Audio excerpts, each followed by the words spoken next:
This episode is sponsored by iTunes. Go to www.cheapseatreviews.com. Click on the iTunes button, purchase anything you want, and a small portion will go to this podcast. I'm everyone and no one. Everywhere, nowhere. Call me Darkman. We interrupt this program to bring you a special report.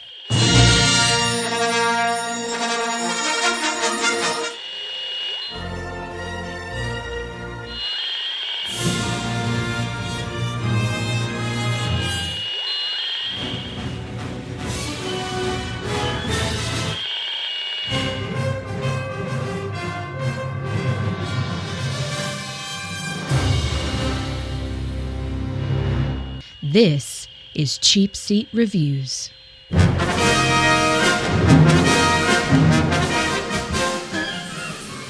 Hello, and thank you for listening to Cheapseat Reviews, the podcast that explores the Hollywood film industry for the greater good.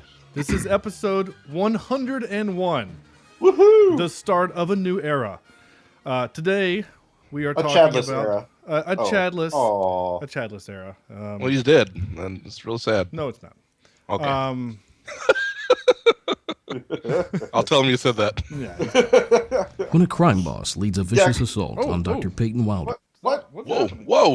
The hell? I don't know. Yeah, I'd say Chad would listen and find out, but he won't do that. No, he won't. Well, he might. I don't know. He'll need something to listen to while he's up late at night with the baby, trying to stay awake. Maybe he shouldn't listen to our podcast then anyway. Dude, imagine evil Chad at 3 a.m. with the baby. Gosh, yeah. I actually think evil Trying Chad to will, breastfeed, yeah.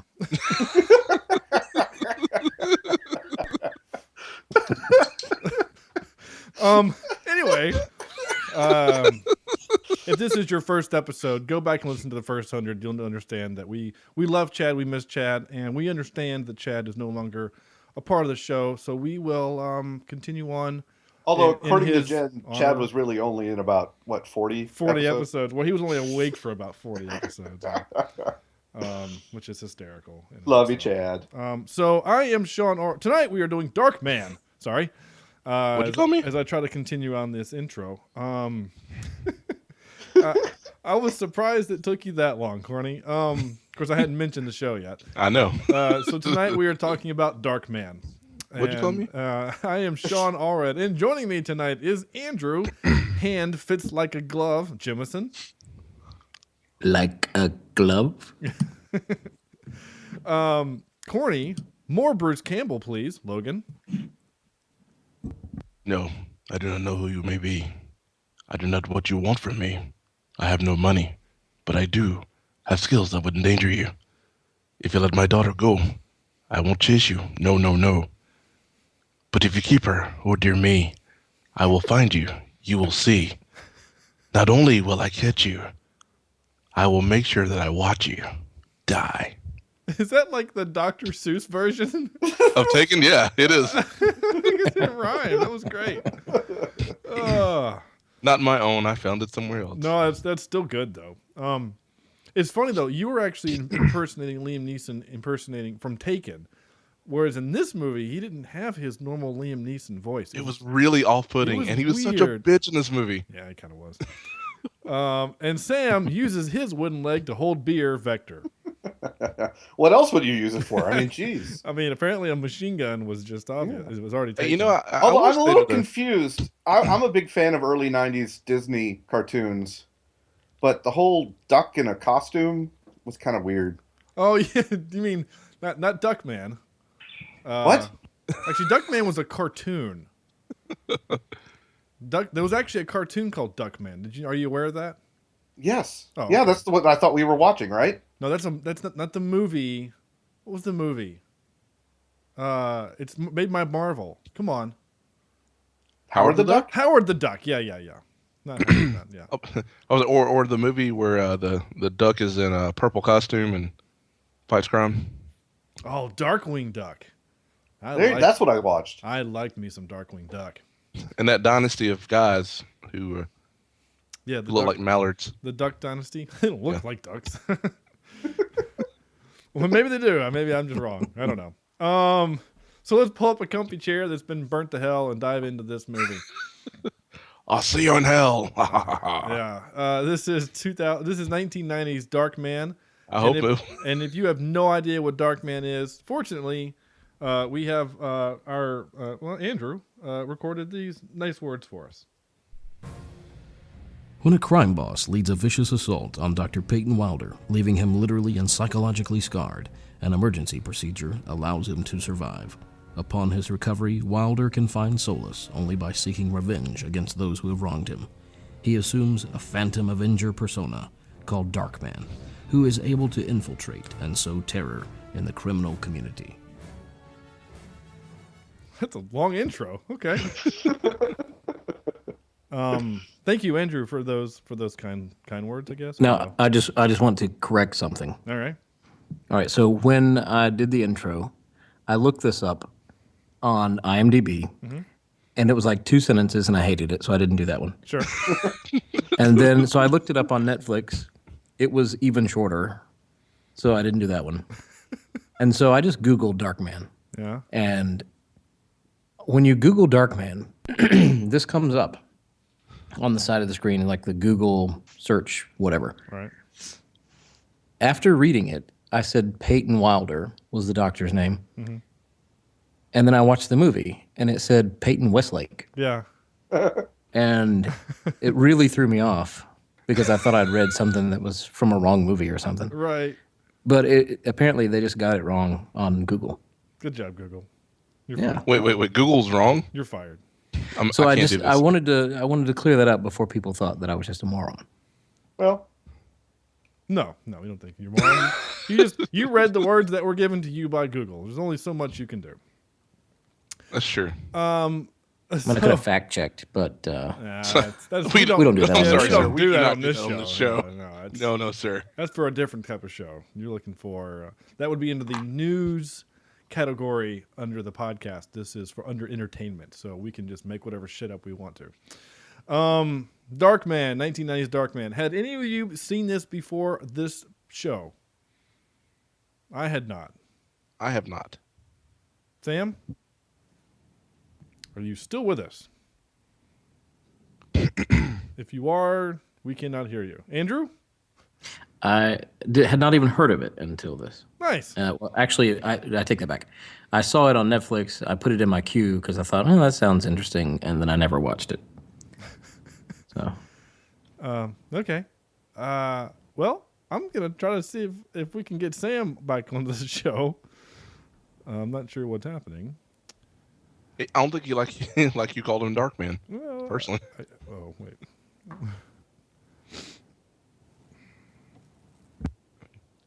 You there, Sam? hang up on me in the middle of a podcast. You weren't talking.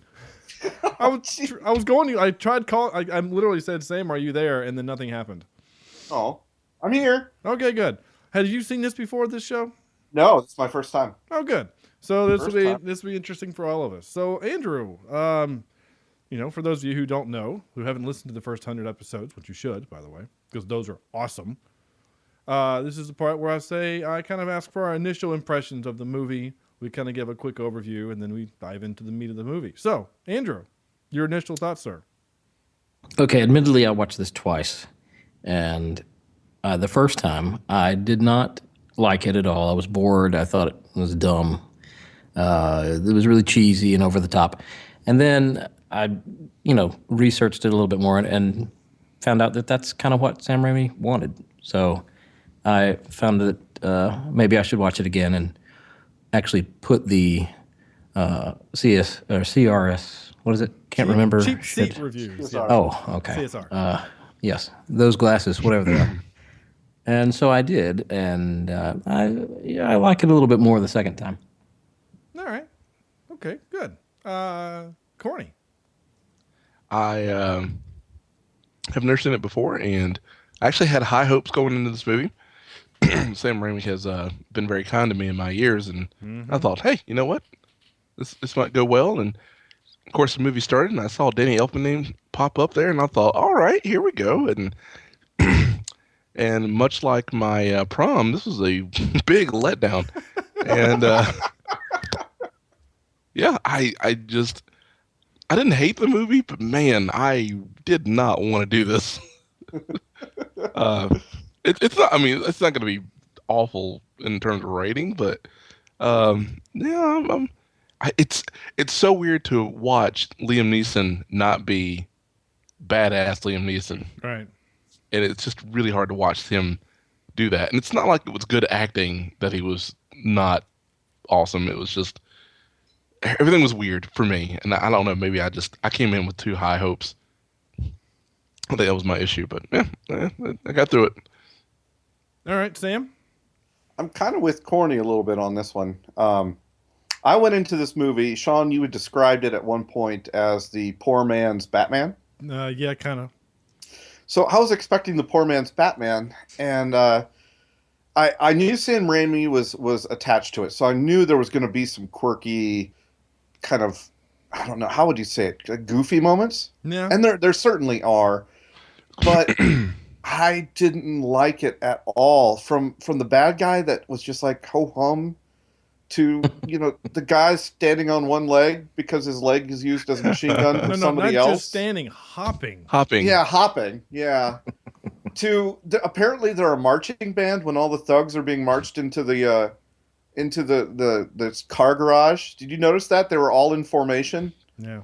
Wow. And they even turned a corner well. I mean, they were in parade formation. That was Good great. for them. Yeah. But, I kept thinking, what the heck is this? Is this the Hunchback of Notre Dame story? Is this the Mummy? Is this Batman? Is this... I couldn't quite narrow it down what it was. And he was a really hard guy to even like in terms of the hero. He just... I don't know. I didn't connect with him. I didn't connect with the villains. And the effects were pretty bad, even though, what year was this? 90? 1990. 90? Yeah, I mean, I could maybe get over that a pass, but using those little nail things, that we all had as kids to make the facial parts, I didn't like it. I didn't like it. Maybe you guys can breathe some stuff at me that I'll be like, oh, maybe I'm too harsh, but I didn't have a good time with this movie. Sean. Okay. I'm gonna probably not be as hard on this one as maybe you, Sam, or even Corny. I don't know. I went into this with kind of the same expectation though, Corny, of you were saying like, okay, he's coming off. This is Sam Raimi. This is the guy coming straight off the heels of Army of Darkness. Like, an Army of Darkness we all love because it's campy and silly and it's weird and overdubbed and there's these weird camera shots of these strange quick cuts that he does, and people fly through the air without physics actually being a factor, and like all these weird things, and like all that stuff that we liked.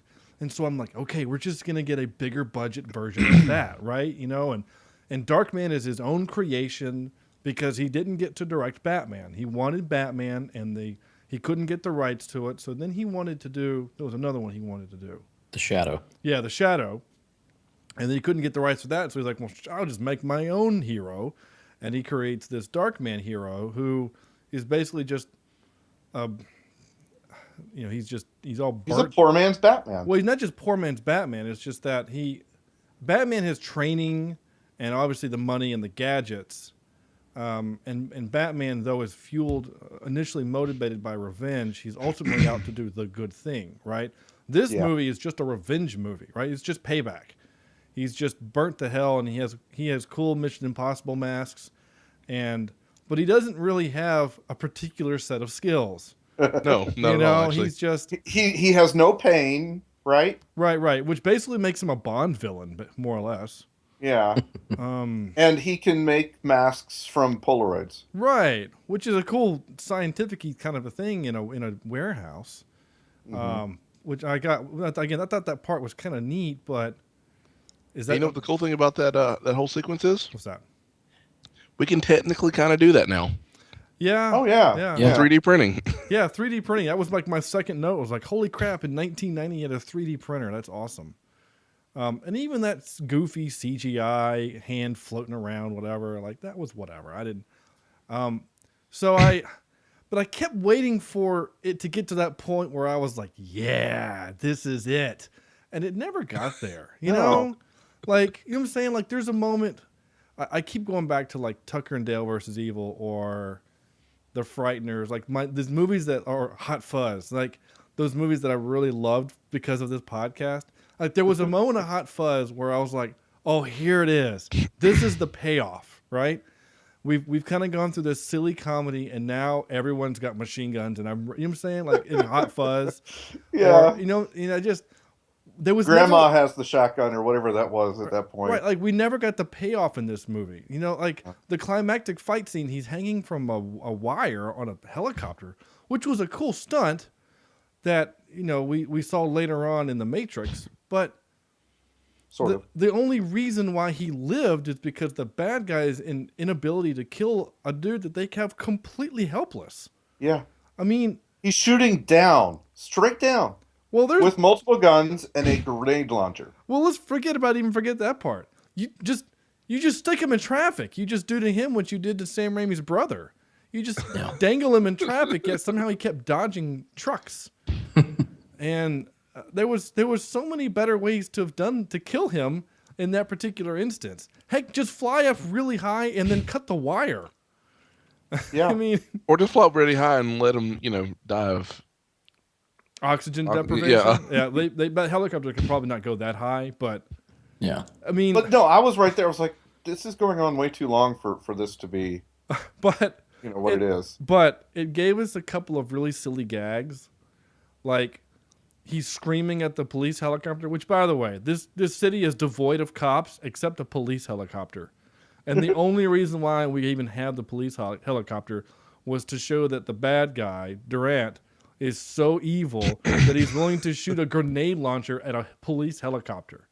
Like, I saw that and immediately thought, I should go play some GTA tonight. Right, it made me want to go play Call of Duty, and I can use my rocket launcher to shoot down a helicopter, but... It just was ridiculous. So, I guess to answer my own question my initial thought was that I was so trying to have a good time with this, and there was never a payoff. No. I kind of wanted. I don't know, when you have movies like what this. What would have been the payoff, though? What would be the moment you could have foreseen? Well, in something like this. I will say this: there's some of it is setting, okay. The movie is called Darkman. He needs to be in the shadows at night. 90% of him is operating during the day. Which I thought was weird. He got really quiet. Are you guys all still there? Yep. Okay. Yep. All of like your microphones just got real quiet, and I got scared. I was talking. Yeah, well, you bleeped out for a second on my end. No, good job, Scott. Yeah. Andrew? Yep, I'm here. Okay, he's pulling the chat. He's just gonna stay quiet and then. I'm trying to keep up the persona. I appreciate it. No, be yourself. Be yourself. We want you to be yourself. Really? No, we do. We like Andrew. What the hell was I going with? Shit, I don't remember. You were talking about the payoff. Oh, the payoff, right? So all right. So Batman, right? The payoff in Batman is actually the original Batman. That's the one to compare to because it came out the year before. And that this movie is kind of a mirror of, like the payoff there when he fights the Joker. And then the Joker dies by him doing the thing, and he dies, right? But there's payoff there, right? Because the circle is complete. Like he gets his revenge and whatever. But in this one, it seemed kind of dumb. Like his revenge is he's just gonna do. He clips the helicopter to the truck, and then the helicopter just crashes in. Like it's not intimate. Like this man killed your buddy, right? And then tried to kill you, and is probably going to do horrible things to your girlfriend. I kind of wanted that death to be more intimate. I wanted him to kill him with his bare, gnarly, burnt hands. Bony hands. Right. Like, that's what I wanted. I wanted that scene. And I like the idea of the bad guys show up right at the warehouse, and he picks them off one at a time. I like that idea. Like, there's a lot of moments in this movie that have really great concepts. Have any of you guys seen the new Punisher movie? Not the newest one, but the one with Thomas Jane? Yeah. No, Sam? No. We might should do it for this show. It's actually pretty. It would be pretty good for this podcast, truth be told. It's a good. I like it. Corny, you've seen that one like 12 times, right? Oh yeah. They did that. They do this in this movie. What they do in that movie, where they frame. He gets the bad guy. He frames henchmen within the bad guy's ranks to kind of thin out the ranks, kind of a thing. Mm-hmm. He does that in that movie. He does, which I thought. I thought that was clever. Like, I thought that was really cool and clever. Like what he was doing to kind of manipulate things with the mask. Like that stuff was cool, but I still kind of wanted more of him, like in the sewers. Like, I don't know. I kind of wanted more Ninja Turtles and. You know what I'm saying? That's kind of what I wanted more of. No, I'm right Donatello there thing going on. Didn't use the Darkman, not persona, but his skills, the skill set he did have, he didn't use the way he should, in my opinion. Yeah. No. I blame you. You blame me? Yeah. I will say, so some things that, again, you have to completely check your brain at the door for this type of movie, right? I mean, like, I have a hard time doing that. I self-admit it. Maybe it's a character flaw, whatever. But I'm watching this movie, and so you've got the black bad guy, right? Like the only other, he's like Darkman. He's the only black man in the movie, right? I'm not wrong there, right? He's the only. Anyway, I'm sorry, I was laughing at Sam and his little and he's the guy that said this. I was engaged to a girl once with a wooden leg. Yeah? What happened? Had to break it off. That was kind of funny. That was the cheesiest joke. No, cut the crap. Yeah, no, cut the crap. Yeah. I mean, I will admit, I thought you were going to use that as our opening line. The guy said Darkman. I had to use the intro. But now, if I told you, if you had not ever seen this movie and I played that clip and I told you that was Billy D. Williams, would you believe me? No. No? I was engaged to a girl once with a wooden leg. Yeah? What happened? Had to break it off. It kind of sounds like Billy D. Williams a little bit. Okay, it's not as sexy. No, it's not. Yeah, it's not as sexy. Kind of had to break it off. Yeah.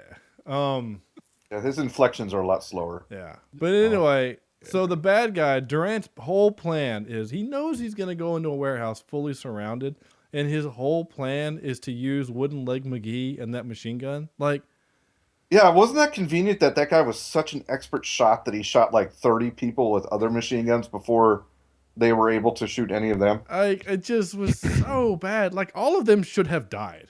There's no reason why. By the way, if I watch a man pull off another man's leg and then start shooting people, I might be like, are you seeing this? Are you seeing this? But like, I guess I just if like say Corny, you and I are the guys up on the crates, like we're up on the car carrier or the crates, like, and we see this, you and I might look at each other and go, "Holy crap, we're gonna hide behind this thing and then like take pot shots or something." Like, we're not just gonna stand out in the open so you can machine gun us to death. It was so dumb, but whatever. That I think you're making an argument against this movie there, Sean. I kind of am. There's some moments in this movie, again, that really kind of bothered me. The other stuff that bothered me is, and I love Sam Raimi. Don't get me wrong. I honestly think that the first Spider-Man movie is one of the better Marvel movies, period. I love that movie. I love the feel of it. And Corny, you and I have had that discussion many times that we both are kind of in agreement with that. And I've argued people for Spider-Man. Oh, Tobey Maguire is terrible. No, he's actually pretty good. Have you gone back and watched it recently? It still holds up. It still looks great. Seriously. It was on TBS like last week and I watched it. And it was still good and fun. And I'm okay with the kind of the tropes and the silly Sam Raimi things that happen in the movie. Like, I'm okay with that stuff because it's Sam Raimi. Anyway. But in this movie, there's some things that really bothered me.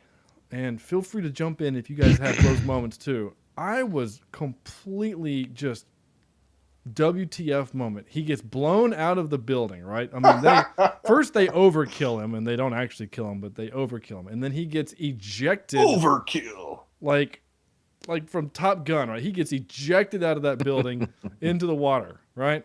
And he lives fine. And all they could find was a piece of his ear, which they buried. Of course, they have to make a bad joke about that, too.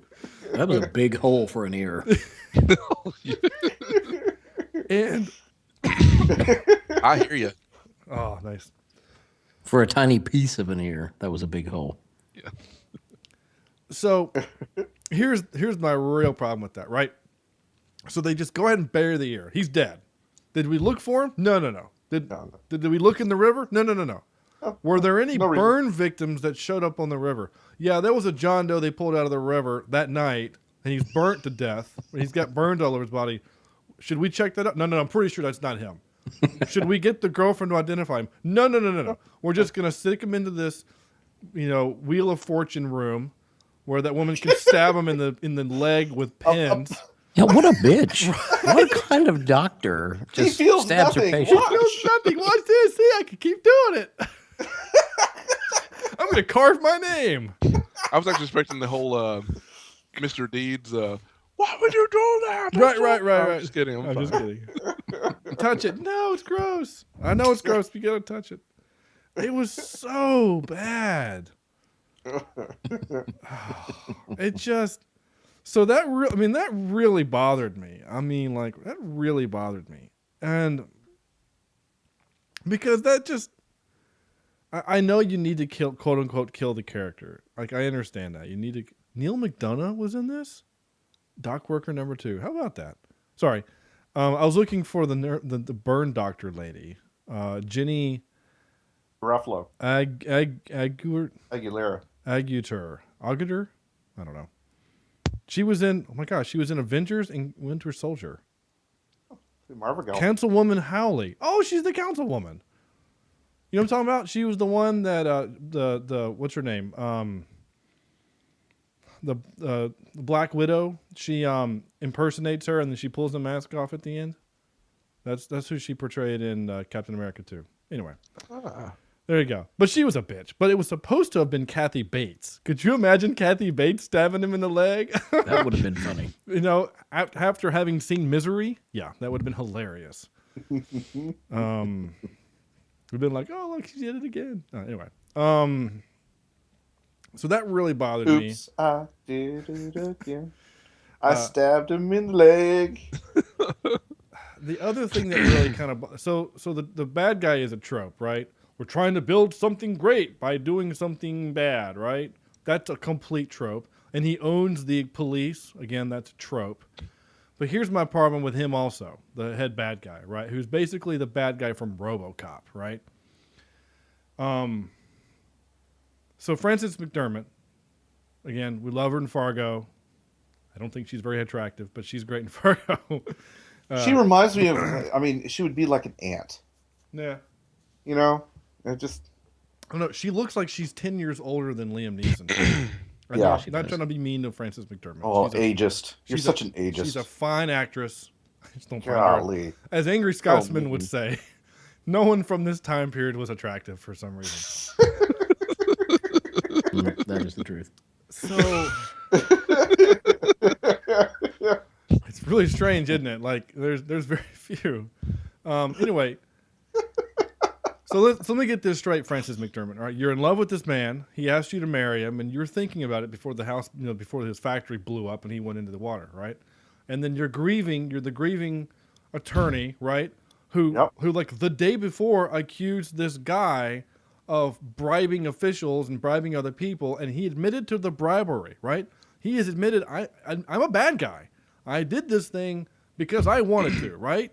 Yep. But this other guy, he's a real bad guy, and I'm trying to protect you. But it's okay if I do the bad thing. And then they have that really kind of, and I'll explain. I'll play that clip in a second where they're like at the ball or whatever. And then is there like implied that like they were sleeping together or something? Like some sort of relationship there. He was there to comfort her. Like, what would lead you to him? He's a bad guy. Like, we all knew that going into this movie that he was the bad guy. As soon as I saw him, I'm like, you're the bad guy. Anyway, that really bothered me also, obviously. Oh. So you're saying because he sounds like Joe Pesci, he's a bad guy. A little bit. that sounds it's pretty racist of you, Sean. Yeah. I guess maybe it is. No, it's not at all. But okay. I didn't know another word for it. So you just wanted to accuse me of being a racist. Wouldn't be a Cheapseat Reviews episode without either me saying some dumb comment about a place or a thing in the world that I'm unaware of, or some of us being one of us being racist. Yeah. So we've hit 2 so far. We should have like a checklist of things that this episode does. All right. Has Sean insulted anybody yet? No. Has Sean said anything dumb about some other country yet? No. Okay.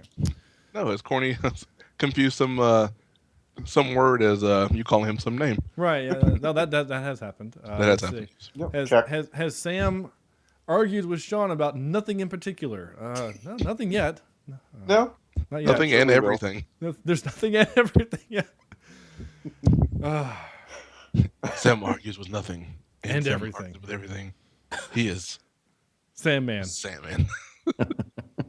He argues with Mr. everyone. Sandman. He argues with everyone and no one. And wins. Did you know that this movie made $33 million What? on a budget of $16 million? It made money. Buddy. Oh my gosh. Yeah. All right, that's it. I can no longer do You've this. got to make films. Well, so it made, and that's just the USA. Let's see if it made worldwide. And I bet you it's probably made more since then.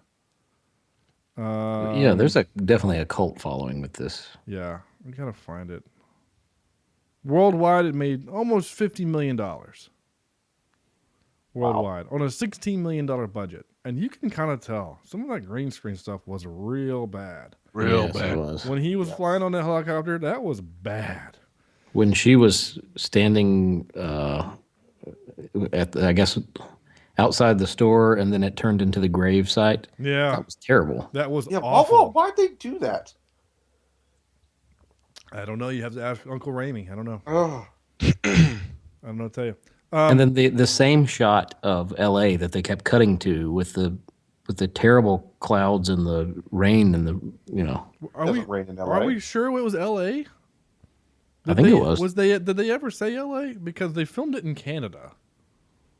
One of the buildings is in L.A. I don't know the name of the building. The government district building was in L.A., but everything else was Canada. Okay. No, actually, that's not true. The 3rd Street Tunnel was downtown L.A., and the Harbor Star Stage is in L.A. That's the sound stage. Whatever, I don't know. What? That's weird. So those are kind of the main things that really bothered me. Someone made the point that the bad guy was kind of aloof and quiet or whatever. I thought he was kind of intimidating, kind of ish. Like In a quiet, creepy way though. Like yeah, If you want to see a good creepy bad guy, watch Daredevil season 1. yeah. Oh yeah. Oh That's gosh, yeah. that's my creepy. Yeah, the Kingpin is terrifying because Yes. on a moment's notice he might beat your head with a door and kill you. Yeah. A car door. No, you're right. That's good. And there've been Especially other, if you call shotgun. there there are other examples of this. It's kind of a trope. There's also the trope of someone in the gang always has to be that weird laughing guy who thinks everything is hilarious. See, I thought he was supposed to be like the Joker. Because remember, I'm thinking this is a Batman spinoff.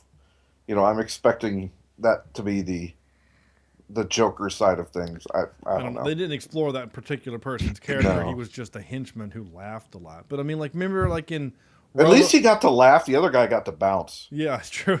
Hop on one foot. Did you know that we don't know what happened to him because we never saw him again?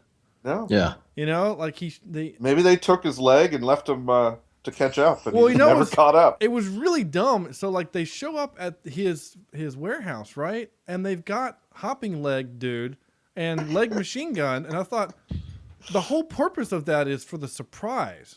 Like, Yeah. if you've already got the complete element of surprise, you don't need to use the gun just to have the gag of him hopping around. You know what I'm saying? Like that was a complete waste. Just have guys with guns. You clearly Guys, can I have my leg back, please? right. And, and if he's like our group, Sam's the guy with the guy. He's the guy who pulls the leg and shoots, and the whole thing is over. And Sam's still holding the leg. Right. Hey Sam, can I have my leg back? Nope. And just walks off. Right, like I'm gonna keep this. Oh my God, it's It's a nice leg. So just, but we never found out what happened to him. So that's that thing again. I know what happened to him. What? He started dating this woman. Guess what her name is? Peg. Peg. Nice. Eileen.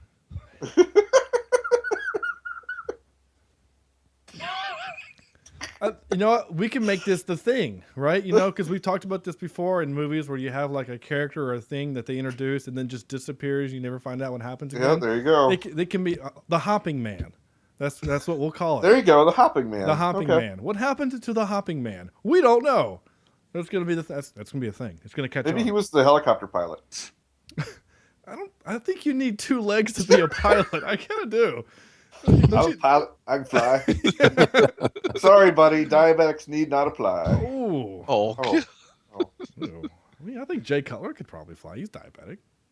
Yeah, but not if he loses a toe or I was like, if he throws a football like he flies, then I don't want him as a pilot. No, they hit it. Anyway, sports reference. What the hell was I going? Shit, I don't remember. No, so you have like the gang, right? So remember, like in RoboCop, you had that one guy that was constantly laughing, and like you had this, and then you had, if you guys remember, have we all seen Die Hard? I know it seems like a dumb question to ask, but Die what? All of it. Thank you. Okay, Andrew. Yeah. All right, I just have to ask. I'm sorry. You know how there was that guy who had the long hair? He kind of looked like Fabio. I thought that was the same dude in this movie. You know what I'm talking about? Yeah. The guy with the long hair who comes running in, who's holding the gun in a really inappropriate angle. Yeah. I don't get that. And that must have been a thing in the 80s and 90s for guys holding machine guns down, like having the butt of the gun to your hip. Like, you got zero aim at that point. What are you doing? Maybe it just makes it harder. Is that the point? To make it? Yeah. I think they think like, I am so good with this machine gun, I'm going to have to shoot from the hip. I think they think it looks cool. It looks really awkward. I don't know. But that's when they used to carry their machine guns in holsters on their side, and they didn't have time to get it up there. They didn't have time to get it up? Yeah. I'm going to single that out, Andrew, and keep that forever. Okay. Since I have clips of Chad, I need clips of you. So, anyway, all right, I'm going to play a couple of clips real quick to get to more other parts of the movie that kind of bothered me. So I mentioned this moment earlier in the show. Not that part. I mentioned the laugh track. No, this part. It's a memo from your office to a Mr. Claude Belisarius. It details That's the creator of payments NCIS. Yes, I know the memo. Well, it seems like the payments were... They were payoffs to the zoning commission. Bribes to call a spade a spade. Does that shock you? No, I guessed as much. You weren't supposed to know about it. That file was not supposed to circulate. However, I am asking you to understand. That on the day, my daughter's wedding. Did he not file this TPS report? I guess not. It seems kind of dumb that you would have just a regular memo that would entail your bribes. That seems kind of something that would be off book. I don't know, but... And is she the only one that got it? Because he says it wasn't supposed to go out. Like, yeah, how did she get it? I don't know. She and Liam Neeson had sex, and she wakes up, and there it is. Which was awkward, also.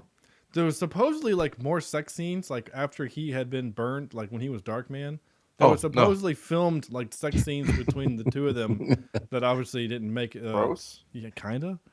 That's when you go get a Polaroid of what's his name, porn guy, and make a 3D model. Hey Peyton, does it still work? Well, no, it doesn't. But I can make another one. Yeah, right. It looks like a grilled Vienna sausage, but Jesus.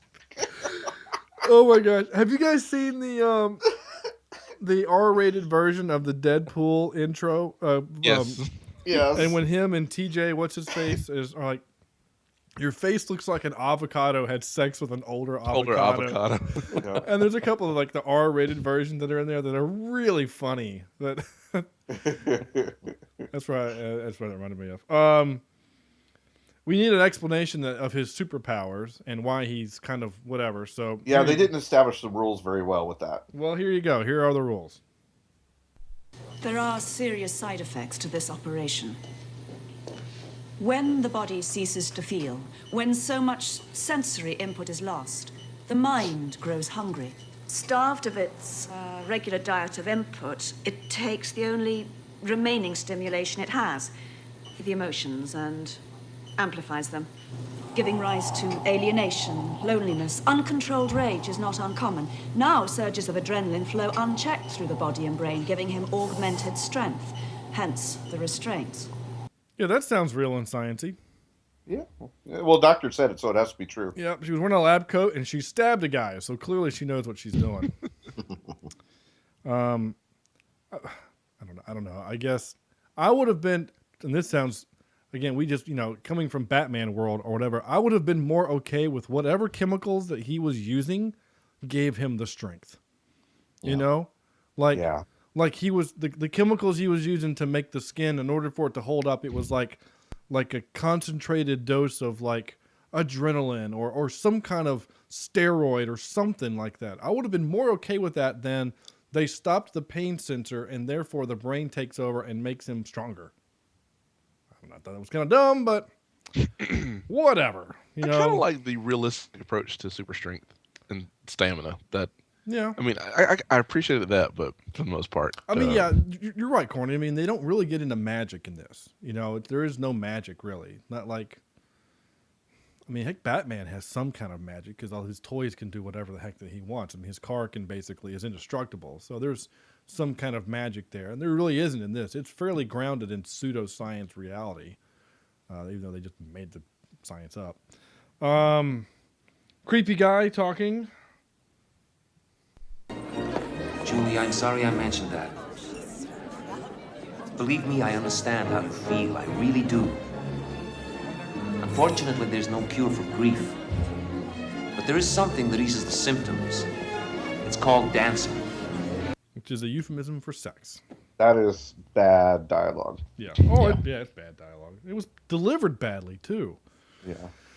Come on, Sam. Come on, Sam Raimi. Right. Yeah. Yeah. I don't know. I just, I don't know if it's because we are all blinded by the ridiculousness of Army of Darkness and think that, but Army of Darkness, I think, is a better film than this. Is that fair to say? No, I agree. I would certainly agree. Like, I have a heck of a lot more fun with the Army of Darkness. I don't know if it's just because the subject matter entails it to, when you're dealing with demons and silliness. Right. That's kind of a fun combination. Yeah. But now you're dealing with burn victims and silliness. I don't know. The tone of it was weird. It was off. Yeah. Well, the tone, the problem is, that's a great word, tone.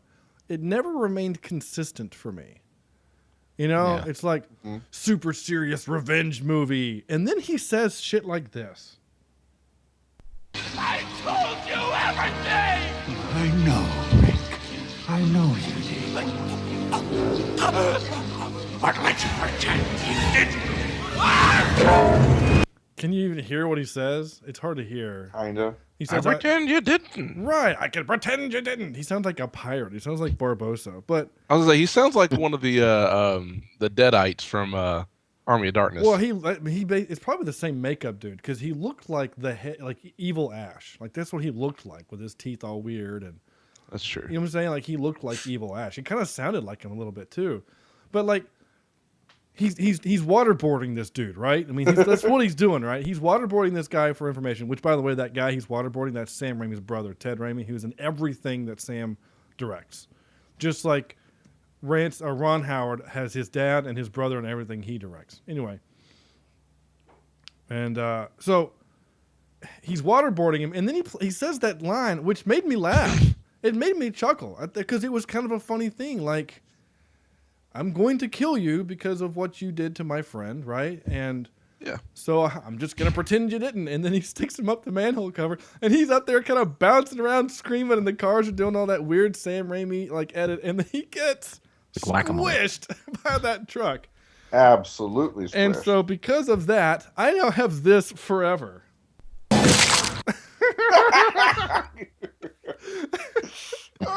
Oh, forever. Oh, I mean, it's basically like celery being crushed. We got celery in there.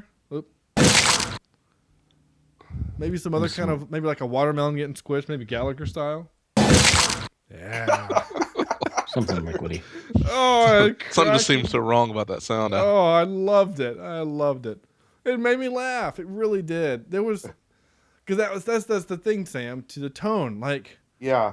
the tone isn't consistent. Like there was these moments like this that made me chuckle, and then there's like super serious moments, and it was like there was never one or the other, or even a good middle ground. It was just like these weird peaks and valleys, like Guardians of the Galaxy blended, humor and action and serious. Yes. There's some other movies that did that really well. How hard did we laugh when he started doing the dance off at the very end? Right. The best, actually, he's a great example. The new Star Wars did that so well, right? Mm-hmm. It's a movie about how are we going to save the galaxy? Well, we'll use the Force. That's not how the Force works. Like, that's brilliant. Like, good job, JJ. Like, that's hilarious, And so the tone was right, whereas it just felt weird in this movie. I thought this was kind of a funny line. If you're not going to kill me, I have things to do. Like take out the trash. And I tell my wife that all the time. I know. I have to go poop. So back to the tone of the movie, right? So he's being dangled from the helicopter, like a whatever, and he crashes into the building. Remember that scene where he crashes into the building, and then he does this. Excuse me. Like it was so weird and campy. It just. Excuse me. It just didn't fit. It didn't fit. Maybe I was in a bad, not a bad attitude, but just the wrong attitude to watch this movie. But it just didn't find me. I didn't find it as humorous as I would have, say, at a Evil Dead. Right. Now, again, I still laughed. I still laughed out loud at that part. I mean, I literally laughed out loud because the way he says it, because I'm still not used to hearing not Liam Neeson. But I don't know. Anyway.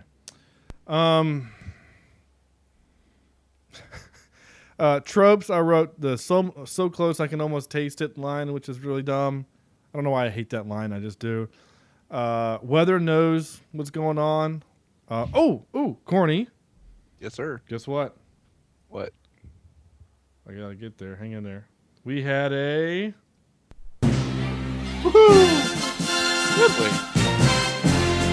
We had a science montage. Oh, when he's doing the trying to make it work. Yeah, good science montage. I wish I had something for science.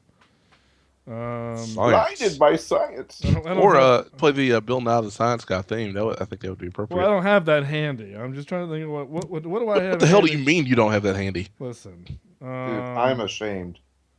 I am ashamed. You're ashamed. So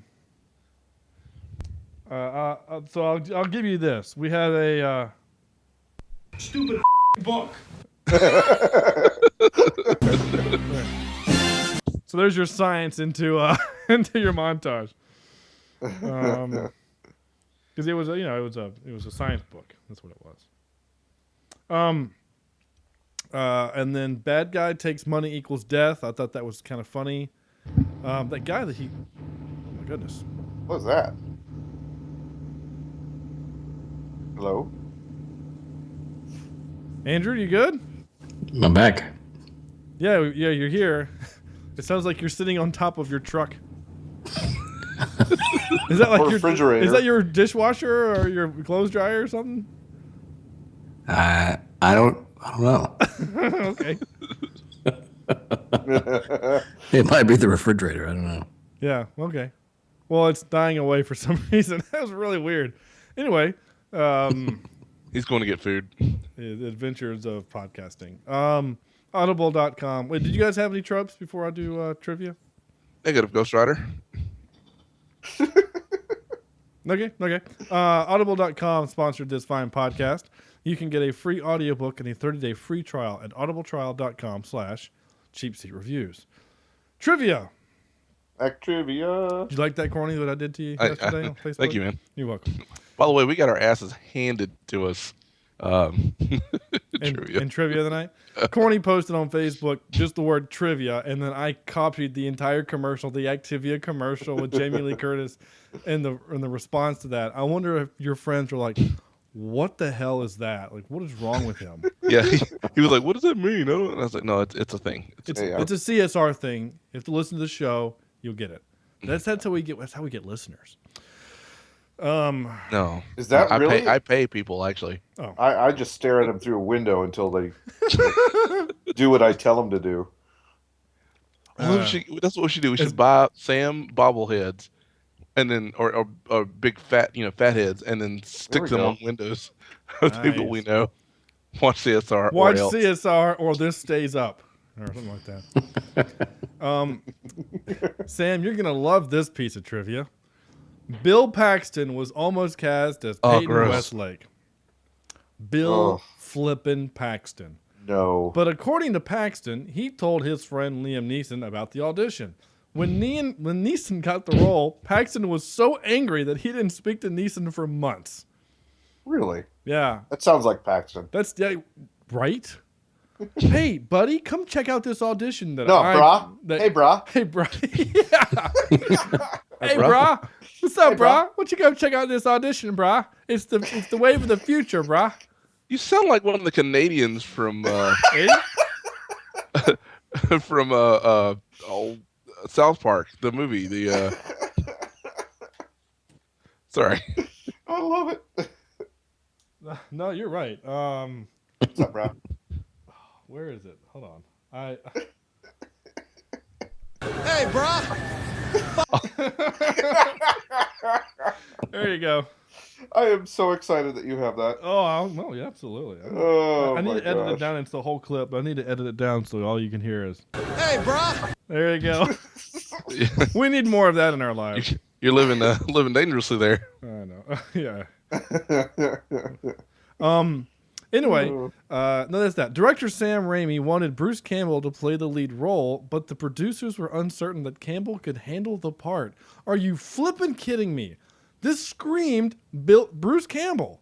Like, why not? Like, I would have bought it better with Bruce Campbell. I would have too. It would have been more. I would have bought the campiness. In fact, I would have had a better time. And I think that might be our own. Because we've seen Taken, because we've seen him as Qui-Gon Jinn, like we've seen him in Schindler's List. All the serious stuff, yeah. Right, like we've seen him in these roles where he's awesome and a badass and whatever, and we see him in this role and he's none of those things, and maybe that's our own whatever. But if we would have had Bruce Campbell, we would have had Bruce Campbell from Army of Darkness. So I think we would have bought it more. I think the only stretch we would have had is that Bruce Campbell is playing a scientist. Sam Raimi described his intent for the film to be as ideal, like an ideal comic book, quote unquote, quote, as dynamic and smashing as possible, end quote. Okay. Julia Roberts was almost cast for Julie Hastings before she got the role in Pretty Woman and had to be replaced. Demi Moore was considered for the role, and Bridget Fonda tested for the role. I would have liked all of them better. But I am... Yeah, any of them never would have been see me coming. Danny Elfman thoroughly enjoyed working with Sam Raimi on this movie. He commented, quote, Sam has a wonderful visual style that lends itself easily to music. There was no reason to hold back on this one. End quote. The two would collaborate on future projects, but their partnership ended with Spider-Man 2 due to creative differences. They would reunite, however, on Oz the Great and Powerful in 2013. Here's what happened. No, here's what happened. All of the reject music from Batman just got shoved over to Darkman. That's 100% correct. That's exactly. Yeah. Right before I saw Danny Elfman as the music guy on this one, I was like, damn, if that Arthur didn't steal a little bit of the Batman. Oh, no, that's why. Yeah, it's Danny Elfman. I mean, it sounds... I mean, I bet you, too, like the untrained ear, like not to us, but to, just person that likes movies. I played this soundtrack and told you this is the Batman soundtrack, they'd believe you. Like, oh, yeah, that's the Batman soundtrack. Some of Darkman's elements were inspired by Batman. Sam Raimi is a fan of the Batman character and was among those passed over to direct the 1989 Batman movie, which, of course, I've mentioned. And lastly, in addition to playing Darkman in his final transformation at the end, Bruce Campbell, also voiced some screams of the characters who fall to their deaths. Did you guys see Bruce Campbell, though, in the movie? I did. I saw it at the very end, and I thought, Yeah. you know what? That makes me... Sorry, at the end, I was like, you know what? Not such a bad movie. Yeah. Yeah. As soon as I saw, I was like, hey, Sam Raimi's starting the thing where he puts Bruce Campbell in everything he does. Soundtrack great, of course. It's By the way, has anybody seen the first episode of the new Evil Dead, Ash versus the Evil Dead? No, I have not seen that. It is so good. Yeah. It is so good. It's everything you want. I can't wait. It's free. I think it's free on Stars. Oh man, I gotta check that out.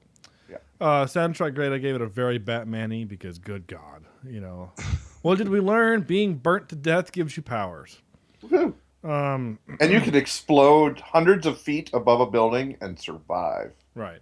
Now, with just a little bit of ear damage. And just not disclaimer or whatever, but if you are in fact a burn victim, of course we're not making light of it. That's what we're talking about is just this movie. So just don't crucify me on Twitter or whatever. Sweet. Here we go.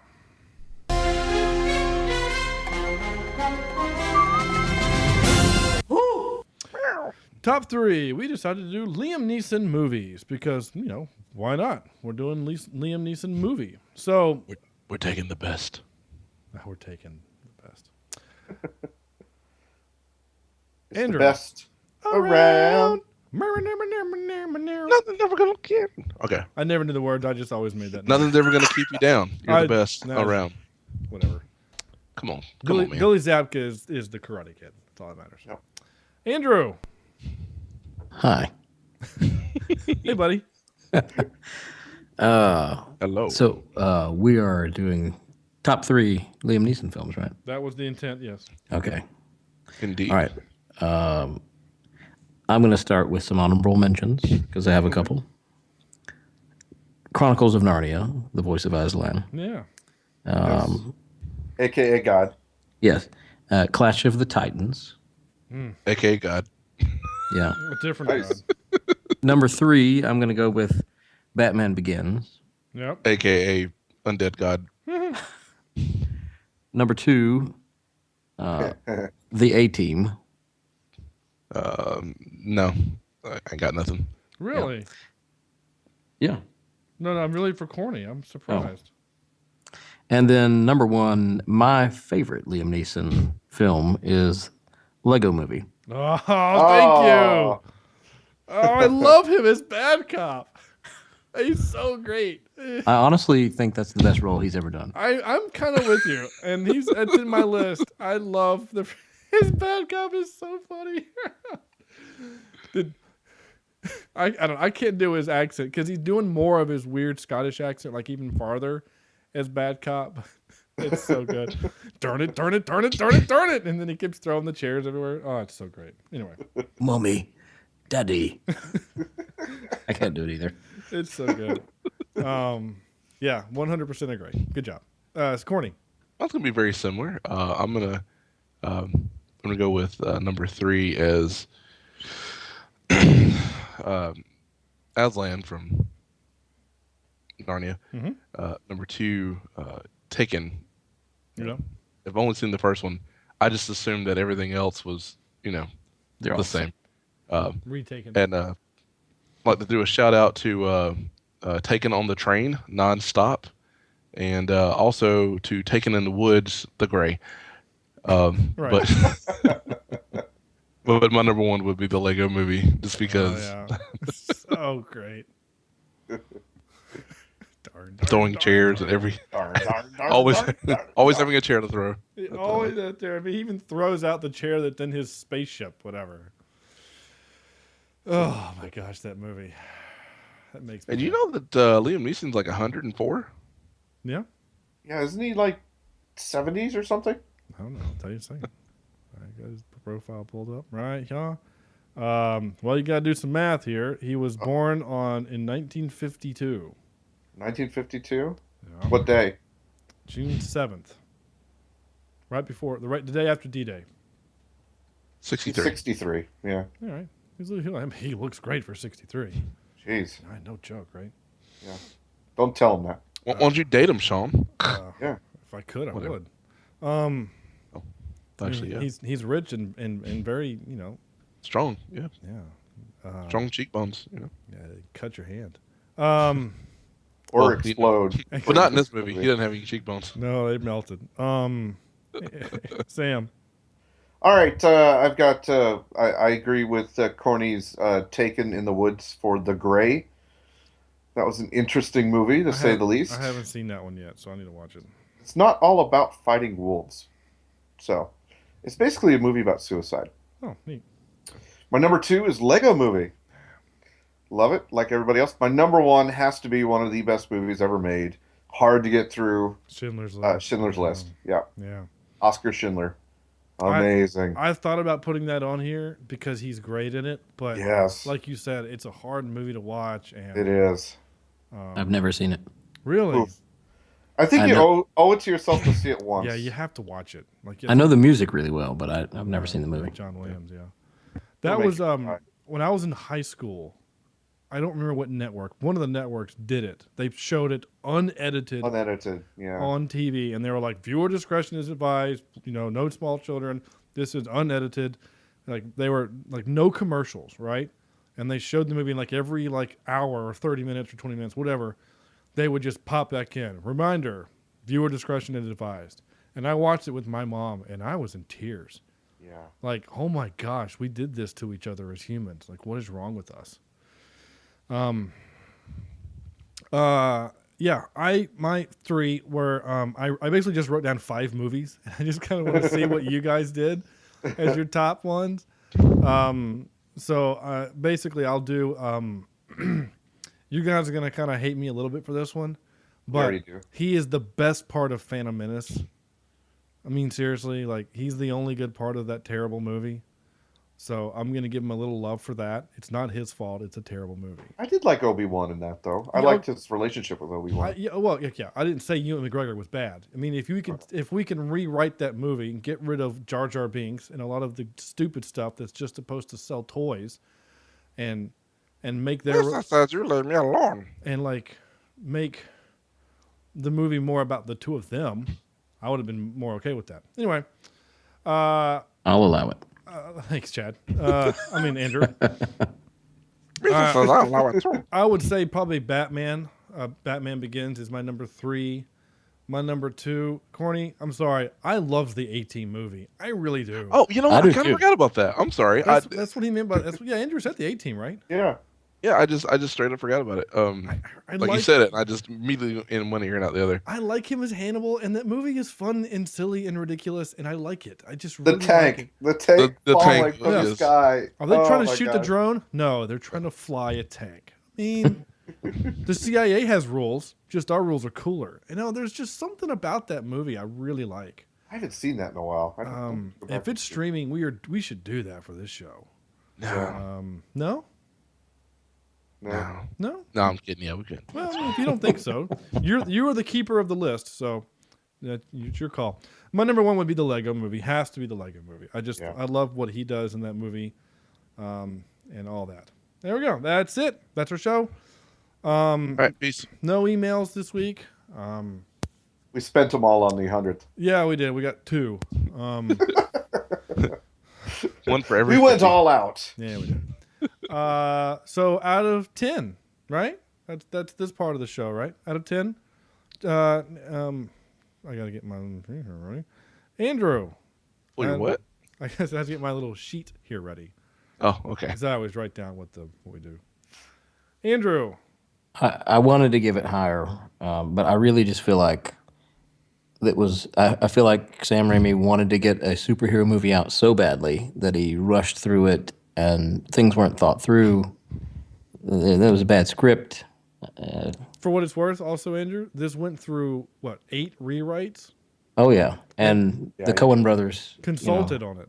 Yeah, but still, I feel like it was rushed through. I don't, maybe it wasn't, and maybe I'll be crucified by the people that like this movie, but. Yeah, whatever. None of them listen to this podcast. Yeah.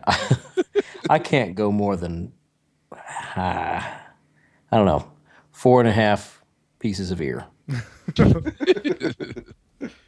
Okay, Corny. I think I'm gonna give it A 5. Again, you're doing Liam Neeson from Taken. You know what I'm Is saying? there any other one? Well, no, like his voice was more like, I don't know. I mean, It's more Irish. What does it sound like? Excuse me. I mean, excuse me. Right. No, I give it a 5. I mean, it was. I got through it, but that's about the only joy that I had was once the credits rolled and I was like, yes, thank God. All right. Actually, I will say that towards the end, I did kind of doze off for about 30 seconds, but it was right. He was still hanging on the helicopter, didn't he? No. Yeah, that too. But I woke up to one of his rages, and all I saw were like demon skulls and all this stuff, and I thought, oh man, I must have had that cocaine again. But no, either way, but I think it. That carnival freaked me the hell out, and I wasn't even like clowns kept showing up. I'm not scared of clowns, but that was just creepy as hell. Yeah. Oh, speaking of creepy as hell, when he lost his mind at the Corny over the pink elephant. I was waiting for her to go, it's so fluffy. Sorry. That was a pink well, speaking of pink elephant, isn't that the age-old thing? There's the pink elephant in the room, or something like that. Yeah. I wonder if Sam Raimi was being clever, making a joke there. I don't know. No, you're right about that. I also thought it was ridiculous that the stall operator, he was basically the dude from Despicable Me. Like, your foot was over the line. Somebody's got a frowny face, and then when he, but like, I don't know why in movies and because I don't think real life is like this, but he touched him, like he pushed him with his fingers, and he freaking bent those things back like they were gummy bears. I mean, yes. That was like unsettling. That was a good effect. Yeah. Well, yeah, it was just rubber fingers, but yeah, it's just when he bent them back though, like there was no breakage. He was just whoop bendy back, and then he threw him through the wall. And I think a normal person would have like ran the hell away. Frances McDermott was like, "No, I'm going to sleep with you later. Just we won't film it." Sam? Or they did. They did. It'll just end up on the cutting room floor. I'm going to give this only 4 3D printed phalluses out of 10. That we'll send to Oregon later. Oh. Did they got something else recently? I don't remember what it was. Anyway. Okay. Only 4. I don't want to watch it again. I thought it was it didn't hit me in the right way. Larry Drake's Lloyd Christmas haircut made it for me. Yeah. Jeez, no joke, right? Awesome. It would have been great if it would have been like, I like it a lot. I'm going to give it, I don't know. I think I'm going to give it a 4.75 just to make the math a little different. And 4.75 out of 10. Gross. It would have been lower had it not been for the Sam Raimi-ness. Yeah, actually. You know what I'm saying? Like if it would have just been Bob McGillicuddy doing the movie, I wouldn't have really cared as much. And I'm only excited about this movie to begin with because it was Sam Raimi. And maybe if we had watched this in 1990, we would have liked it better. But we've seen Liam Neeson take on Europe to find his daughter, and so it makes it kind of hard. Anyway. That's what she said. I did not mean for that to happen. That's going to do it for us in this episode. We're doing something called Metropolis. I don't know about that one. Isn't that one like an old 1927? One? Is there actual sounds? Who picked this one? I don't know. Corny, I think it was Chad's last decoration before. It's. I might have to veto this thing. It's 2.5 hours. 2.5 hours. 1927. Well, kiss my black shoes. But it's got a 8.3 rating. Hey, dude, it's directed by Fritz Lang. We should totally do this. In a futuristic city sharply divided between the working class and the city planners, the son of the city's mastermind falls in love with a working class prophet who predicts the coming of a savior to mediate their differences. That sounds terrible. I don't want to watch that. So next week we're doing the Ridiculous Six. Yay! Oh. So we're going from a cult classic, or not a cult, but I guess a classic. It's got pretty good reviews. You sure you want to pass that up? All right, tell you what. All right. I'm going to watch it, and then I will tell you guys if we should or not. How about that? I'll take the bullet on this one. Okay. All right. So. Okay. It'll be either Metropolis or Ridiculous Six. All right. Either way, we're going to do Ridiculous 6 in 2 weeks. Yeah. We also got some good stuff coming up, though. Again, this is all, assuming that Netflix doesn't pull anything at the last second. But we've got movies such as Equilibrium coming up, which I'm really excited about. That's fighting with guns. Do with like gun kata falling down? No, not really. It's kind of a weird name for the movie that it represents. Like you see those movies every now and then where the name has zero to do with what actually is happening on screen. Darkman. Like the Final Countdown has nothing to do with the Final Countdown. Right. We've got Big Trouble in Little China coming up. Ooh, we need to put Training Day on there. So I don't know who put this on here. Corny, I guess you would have done this, but I think this was solely to keep Jen happy. Shakespeare in Love is coming up. Nope, didn't do it. Oh, wow, I guess that would have been Chad. Thank you, Jen. Yeah, we also have Hurt Locker, Kingpin, Mean Girls. We got some good movies coming up. Ferris Bueller's Day Off. So we've got some good stuff coming up. So stay tuned. And if you have a request, the listener, and you want us to do it, whether it's on Netflix or Amazon Video, yeah, we can get to Amazon now. Yeah, Amazon streaming makes it sound like we finally can afford it. No, but we'll use that. Amazon streaming, Netflix. Feel free. Heck, if maybe even a Redbox, maybe I don't know. But we can. Whoa! We're all You're state employees. crazy We're all state employees, and so who knows? But if you have a request, I like to wipe my butt with $20 bills. Whatever. And then clean them off and use them to buy dinner. Oh, gross. Well, you're giving it to them. Who do you care? But I got to touch it, then touch my dinner. Well, dude, what kind of tips do you give people? Not a tip. You're paying for it. Well, just a tip. Yeah. Anyway, let's get away from the poop jokes. If you have a request that you want us to do, we'll gladly put it, ahead of some of these movies. We have a problem with that. So we want this next 100 episodes to be more driven by you, the listener. So please feel free to email us your request or tweet us or Facebook us. If you have any of those requests, feel free to do that. And where can you find that information? Well, I will tell you once I find my little button here. You can email us at Cheapseat Reviews or cheapseatreviews@gmail.com, I guess is more appropriate. Feel free to leave us a review on iTunes, Stitcher, or Google Play, or wherever fine podcasts are sold. Check out our website, cheapseatreviews.com. We've got old episodes there. I guess Sam's got some update to do as far as the cast members and things. So like us on Facebook, facebook.com/cheapseatreviews. Follow us on Twitter @cheapseatcast. You may follow me. I'm at Sean J. Allred. Sam is at Soneji, SONEJI 16.